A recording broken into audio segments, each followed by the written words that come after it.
Graça e paz, irmãos e irmãs. Convido você a abrir sua Bíblia em Tiago, capítulo 1. Mesmo assentados, estaremos lendo a palavra do Senhor mais atentamente, até o versículo 8. Tiago, capítulo 1, ficará depois de Hebreus.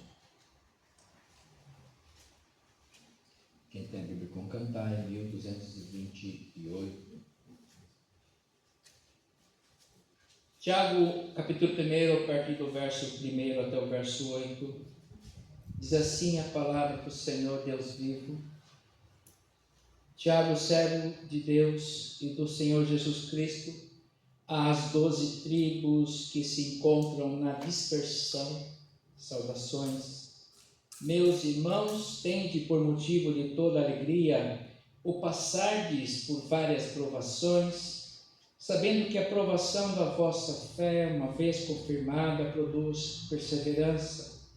Ora, a perseverança deve ter ação completa, para que sejais perfeitos e íntegros, em nada deficientes. Se, porém, algum de vós necessita de sabedoria, peça a Deus, que a todos dá liberalmente e nada lhes impropera, e ser-lhe-á concedida. Peça-a, porém, com fé, de nada duvidando, pois o que duvida é semelhante à onda do mar, impelida e agitada pelo vento. Não suponha esse homem que alcançará do Senhor alguma coisa. Homem de ânimo dobre, inconstante em todos os seus caminhos. Até aqui.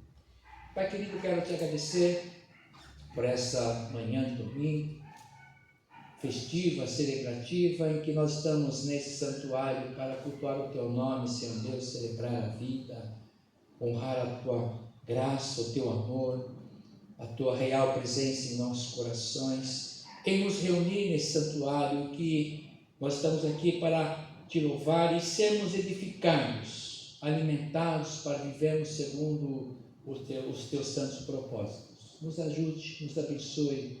É a nossa oração de gratidão e súplica neste momento. Felizes, em nome de Jesus. Amém. Momento que nós estamos vivendo na história, no nosso tempo, do nosso dicionário cristão, do nosso dia, não só no nosso presente aqui em nosso país, mas pelo mundo. É necessário nós pensarmos em algumas situações e como devemos nos ver, enxergar e nos comportar diante daquilo que nós estamos vivendo hoje. E eu queria falar um pouquinho meditar sobre a sabedoria e a graça. Eu fui citado aqui por algumas pessoas sobre a questão da maternidade, das dificuldades, também dentro desse contexto, do momento da nossa cristandade, em que nós passamos pela paixão, pela Páscoa e estamos vivendo sobre esse momento da nossa fé cristã, também refletindo um pouco sobre esse nosso momento do nosso lecionário cristão, de meditarmos naquilo que nós temos hoje, vivemos e estamos percebendo à nossa volta. E se há uma coisa que nós precisamos sempre pedir a Deus é a sabedoria. E eu queria, além disso, meditar um pouquinho sobre a graça abundante do Senhor, que já está conosco. Com toda certeza, após a morte de Jesus, que Jesus era a esperança de uma vida diferente, algo novo deveria acontecer para mudar, mas teve um final trágico, um final muito triste, violento, e sentimentos devastadores invadiram e tomaram os corações dos discípulos. E muitos verdadeiros crentes ficaram à deriva, sem saber o que pensar em como agir. Não foi apenas a morte de Jesus, mas foi a fórmula utilizada por aquele Império Romano, para resolver seus problemas, usando do máximo de violência possível para desestabilizar qualquer ânimo de mudança, de transformação, de esperança. Você já deve ter ouvido a frase: as coisas nunca estão tão ruins que não podem piorar. Essa é a tal da lei de Murphy. A lei de Murphy. Né? Se algo pode dar errado, vai dar. É a lei de Murphy. Você conhece alguém que mantém sempre essa postura? Que não enxerga o nada de vai mudar de bom, que não vai dar certo. Com certeza, né? Nós já lembramos de algumas pessoas que vivem assim, sobre essa nuvem sobre a cabeça, né? Só chuvas e trovoadas. O que pensar a respeito disso à luz da palavra de Deus? Porque nós estamos aqui num contexto de análise pós-morte de Cristo. A maioria não vê um Cristo ressuscitado. Nós temos o episódio lá no comecinho de Atos, Jesus ressurreto e ainda ensinando por dias e dias e dias. Mas principalmente aos que viram, que creram nele. Ali ele alimentou, trouxe ali suas doutrinas para que fossem pregadas depois por aquela igreja que ali emergia, não só os 12, né? Como diz aqui no primeiro versículo de Tiago, ele está aqui como servo de Deus e de Jesus Cristo, ele está escrevendo às 12 tribos que se encontram na dispersão, estão se espalhando pelo mundo. E as 12 tribos aqui, nós estamos inseridas nessas 12 tribos. Então, não só excepcionalmente essas 12 tribos dos filhos de Jacó, mas nós que somos inseridos no seio de Abraão, quando nós recebemos Jesus. Pela dispersão por todo o mundo. Então essa palavra, essa mensagem, ela é para todos nós, para todo o povo de Deus. E a gente precisa olhar para esse monte de circunstâncias devastadoras, mudanças, né? E saber que tudo está no controle de Deus, apesar dele. E perceber que essas transformações que acontecem, essas violências, esses impropérios, até as duras crises, as enfermidades, fazem parte da nossa humanidade. Foram justamente essas questões que trouxeram dúvidas aos corações dos discípulos e continuam trazendo dúvidas aos nossos corações hoje. Parece que o homem, a mulher, a humanidade não consegue conceber o poder desse Deus que nós servimos. E nós minimizamos a graça e esse poder maravilhoso de redenção, de vida e vida eterna, as nossas questões particulares, meramente humanas, das nuances humanas, da nossa sensibilidade e limitação. Nós não conseguimos perceber a grandeza desse Deus que está conosco. E nós ficamos focados apenas na crise, na luta, na dificuldade, na dor, na tristeza. E não conseguimos vencer as nossas mínimas barreiras que nós criamos para nós mesmos. E quando há um relampejo de poder, é para bênção. E aí a gente quer tem algumas questões para colocar diante de Deus, minimizando também essa graça, essa atuação de Deus, que ela é perfeita e completa. Para início de conversa, os discípulos, naquele momento que Jesus tinha partido, apareceu, ressurreto, eles entraram no marasmo do medo, com certeza pensando em abandonar tudo, porque de fato eles tinham seus olhares em Jesus. Creram que Jesus, ele era sim o Filho de Deus, mas com concepções ainda humanas, e que Jesus iria sentar num trono, ia governar politicamente Israel e todo mundo a partir de Israel.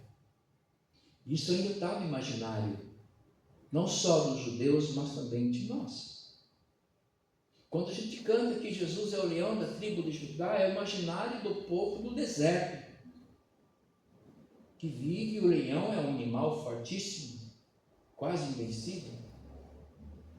E Jesus é prefigurado com essa imagem também, daquele que é o poderoso, que vem, que destrói todos os nossos inimigos, e nós somos vencedores, porque nós estamos com Ele, aleluia, é verdade. Mas no mundo espiritual, não é para nós sairmos com os nossos leões devastando, abusando, invadindo, matando, ferindo as pessoas. Não é nesse aspecto. Ele é o leão porque ele é poderoso, sim, tem força.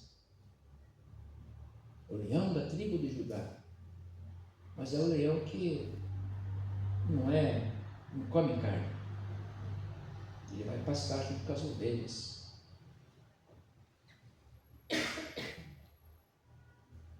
Jesus, ele ensinou, exortou, mostrou o caminho, deu o caminho da prática. Mas foi só ele morrer, ser crucificado, foi sim de forma violenta, que os seus discípulos se perderam. Porque são as expectativas do coração do homem que tecem as suas ações. As nossas ações são tecidas por nossas expectativas.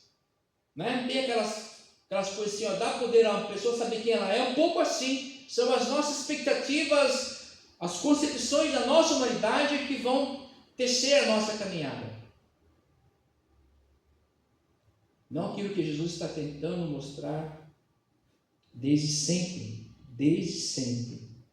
E não é à toa que Jesus, lá conversando com os discípulos a caminho de Emaús, diz lá: honestos e tardos de coração, para crer em tudo aquilo que os profetas já disseram. Ou seja, Deus está falando com esse povo há séculos, geração após geração, e eles não entenderam que o leão da tribo de Judá não come carne, menos carne humana. Ele vem para comer a grama com as ovelhas, vem para caminhar junto com o seu rebanho. Ele é o pastor das ovelhas, ele dá vida por esse rebanho.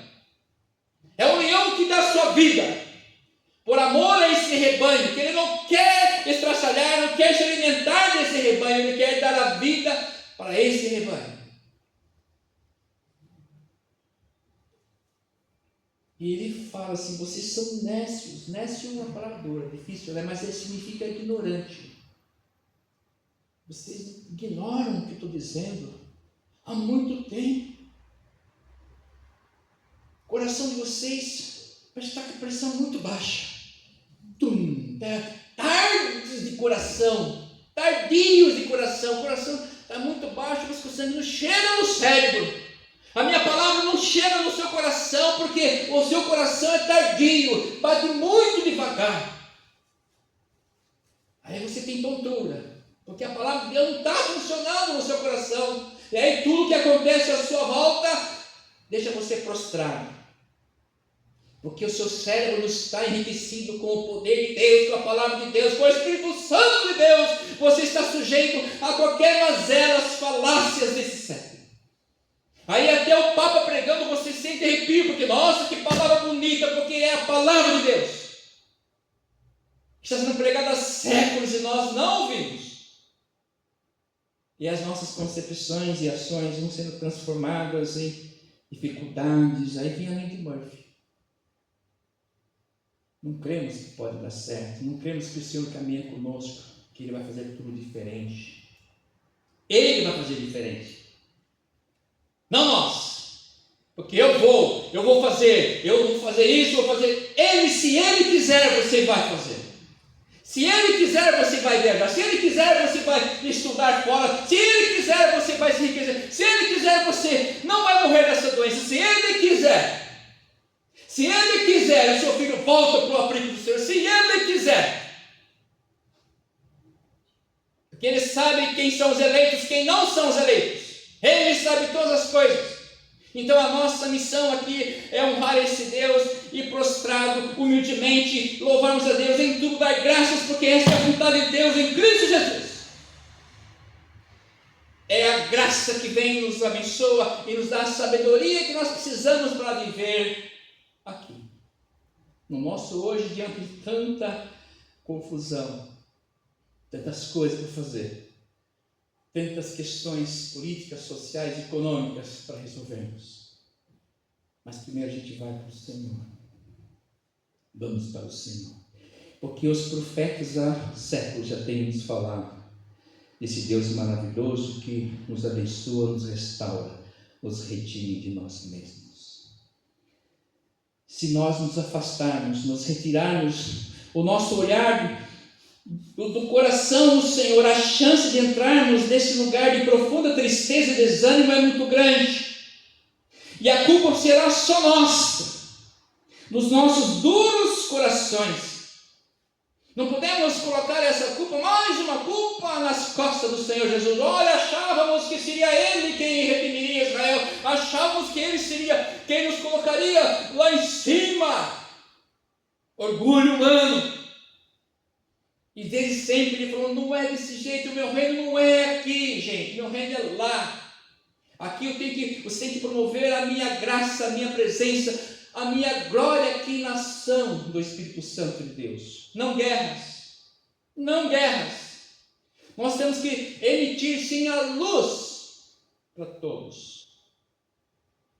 Não é nossa luz, é a luz dele. Que a nossa luz só vai trazer mais problemas. Os nossos pensamentos só vai trazer mais problemas. Às vezes é melhor a gente dar um passinho para trás e buscar, Senhor, eu queria falar isso, mas o que o Senhor quer falar?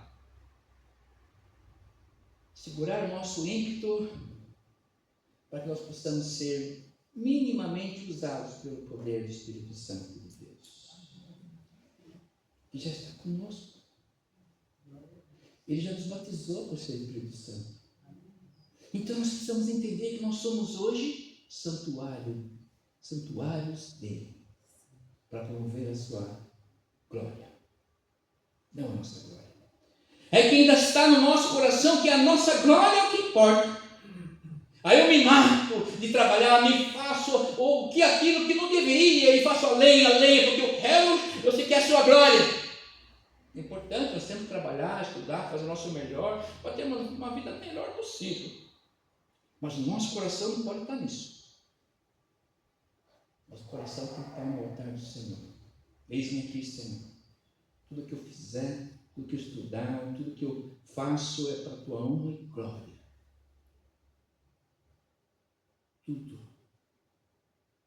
Tudo que as mães fizeram para os filhos, fazem e farão, é para a honra e glória do Senhor. E orar pela vida dos pais, que façam junto.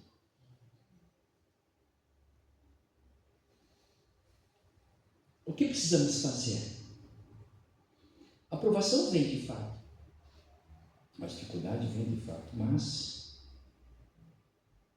E ela não deve produzir em nossos corações aquilo que vai nos destabilizar cada vez mais.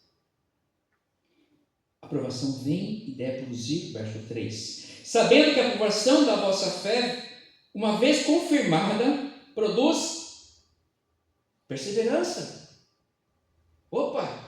Então eu vou ficar mais forte com a aprovação. A coisa está difícil, pastor, mas eu estou mais forte agora. É isso. Não, ao contrário. Não, eu vou embora para Emaús, porque na Jerusalém não vou ficar mais aqui. Olha que bagunça aqui, podemos ser presos e sermos mortos como ele, surrados como ele foi, e quem sabe tem até uma coroa de espinho para a gente lá, igual Emaús. Não, a aprovação tem que incluir em nós perseverança. Continua. Não, eu fui conversar com meu coleguinha e ele já me soltou os cachorros. Então, perseverança. Porque eu estou falando mal de mim lá para os meus outros amigos lá. Perseverança. Porque nossa luta não é contra a carne, nem contra o sangue, mas contra as hostes das potestades do ar, são os demônios. O problema da igreja hoje é que não acredita mais que o mal impera, que o mundo jaz no maligno, vocês não creem nem na palavra de Deus. Que essa bagunça toda está porque o mal ainda impera. Mas mas nós somos filhos da luz. Os filhos das trevas são mais sábios que os filhos da luz, mas somos filhos da luz e vamos perseverar. Então, provação nenhuma vai arrefecer o nosso ânimo, e isso nos fará íntegros. Verso 4: ora, a perseverança deve ter uma ação completa, para que sejais perfeitos e íntegros, inteiros, diante de Deus, diante da sociedade, íntegros, sem mazelas para ser, você aquilo lá mostra, aquele não mexe lá, porque ali, ixi, tem um monte de coisa ali.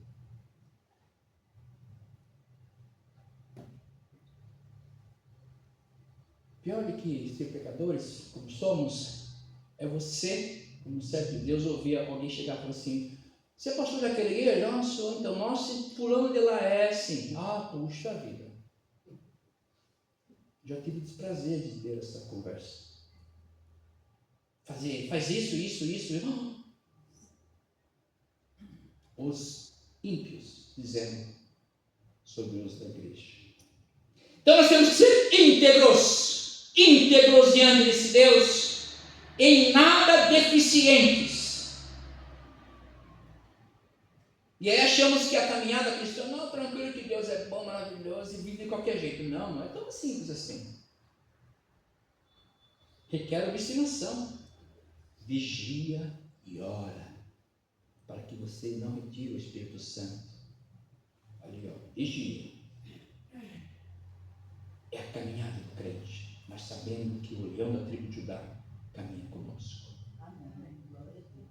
Está conosco, cuidando de nós, o seu povo. Precisamos pensar, saber que as circunstâncias terrenas são transitórias. A única coisa que dura para sempre é a nossa vida eterna, o presente de Deus. O resto é transitório. Passa, tudo passa, mas a nossa vida permanece, porque somos eternos. Isso é um presente de Deus para nós. Não tem nada que ninguém possa fazer a respeito disso. Aquilo que Deus nos dá com o seu selo, nada. Podemos perecer.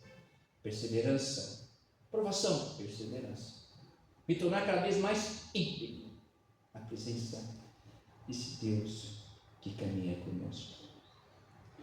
Para mitigarmos, para minimizarmos tudo que essas mazelas nos trazem, que estamos sujeitos, e buscar a sabedoria,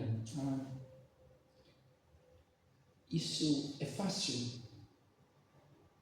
Versículo 5: se porém algum de vós necessita de sabedoria, de ajuda, peça a Deus, que a todos dá liberalmente, e nada lhes impropera, e ser-lhe-á concedida. Mas peça, porém, com fé,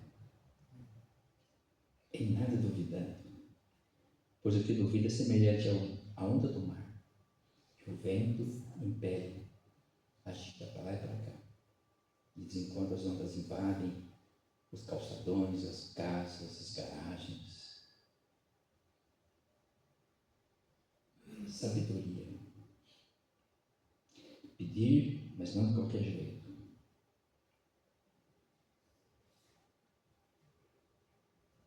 Porque Ele sabe que nós temos uma dificuldade de crer. E que somos de ânimo dobre às vezes. Às vezes cremos, às vezes não. Vai depender do estado de ânimo. Como que acordou hoje? O pé direito ou esquerdo? Superstição. Eu acordo com os dois pés esquerdos, porque hoje está tudo errado. Superstição. Nossa vida está na mão do Deus vivo, o Deus que nos ama de paixão e que cuida da gente. Eu já contei para algumas pessoas, acho que já contei aqui, não me lembro, mas eu já contei, me perdoem. O idoso é assim, mas repetir as coisas, né? Eu, na minha crise da dengue, deitado, não puder nem levantar a cabeça, minha mulher dando até colher de comida na minha boca. Uma coisa me ficou muito nítida, Deus falou assim, Eliu, mas a minha fé era intacta. Esse corpo aqui vai embora, qualquer hora, podia ter sido naquele momento, eu falei, Senhor, é agora, glória a Deus. Mas não foi. Vou ter que me aturar mais um pouco. Mas a minha fé, irmão, a fé é uma coisa assim intocável. E eu senti isso. Algo intocável diante de Deus. É aquilo que nos leva na presença de Deus. É aquilo que nos fará estarmos na vida eterna. Esse corpo aqui, essa carcaça, é a folha da árvore que cai, que seca e vai embora. É o ventinho da nossa vida. Nós precisamos ter essa sabedoria de que o Senhor é o nosso Senhor, Ele é o nosso Deus, e que minha vida não me pertence, é dEle. E tudo que eu faço e farei será para a honra e glória dEle. Então, coloque o seu projeto de vida, a sua vida no altar dEle. Senhor, eis-me aqui, eu quero te servir em tudo que eu fizer. Eu quero glorificar o teu nome aonde eu for. E você será feliz, feliz, feliz. E vai ter muito mais do que você pensou ter. Por quê? Porque ele fala, busque primeiro a mim, e as demais coisas vos serão acrescentadas. Quando buscamos o Senhor, aprendemos, esperamos, confiamos, não desistimos. Reconhecemos que Ele é Deus. Reconhecemos que Ele nos dá tudo, até a fé, para caminharmos segundo os seus santos propósitos. Que Ele continue abençoando você, sua vida, sua família, especialmente cada mãezinha. Amém. Que tem essa missão maravilhosa, viu? De ser impactante na vida dos filhos e de toda a família. Porque essa sabedoria vem do Senhor. Amém? Amém? Vamos louvar a Deus com alegria, com o hino 153, enquanto podemos trazer as ofertas à casa do Senhor.